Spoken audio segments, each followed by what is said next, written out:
কবি নজরুল খুব আক্ষেপ করে বলেছিল যে বিশ্ব যখন এগিয়ে চলছে আমরা তখন পিছে, নারী তালাকের ফতোয়া খুঁজছি কোরআন হাদিস তো সে।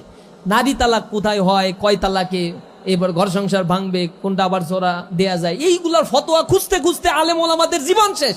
অথচ আব্বাসীয় খেলাফতের সময়, খলিফা মামুনের সময়, খলিফা মুনতাসিরের সময়, খলিফা মনসুরের সময় পৃথিবীর জ্ঞান বিজ্ঞান দর্শন কলা ইতিহাস সাহিত্য চিকিৎসা বিজ্ঞান থেকে শুরু করে সর্বক্ষেত্রে মুসলিমরা লিড দিয়েছে। অষ্টম শতকের ইতিহাস আপনারা পড়ে দেখেন, সেখানে দারুল হিকমা মুসলমানরা তৈরি করেছিল। দারুল হিকমা কি বর্তমানের অক্সফোর্ড বিশ্ববিদ্যালয়ের কনসেপ্টের চাইতো ফ্লারিশ একটা কনসেপ্ট ছিল, এবং এই কনসেপ্টটাকে ধ্বংস করে দেওয়া হয়েছিল হালাকু খান চেঙ্গিস খান যখন বাগদাদ দখল করেছিল।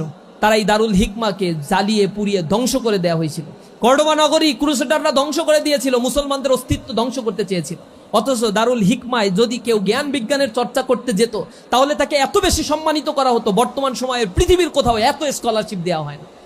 তাকে স্থাবর সম্পত্তি তো দেয়াই হতো, স্ত্রী পরিবার পরিজন নিয়ে শান্তিতে আলিশান জীবনযাপন যাতে করতে পারে এই পরিমাণে অর্থ আব্বাসীয় খেলাফতের অধীনে তাদেরকে দেওয়া হতো।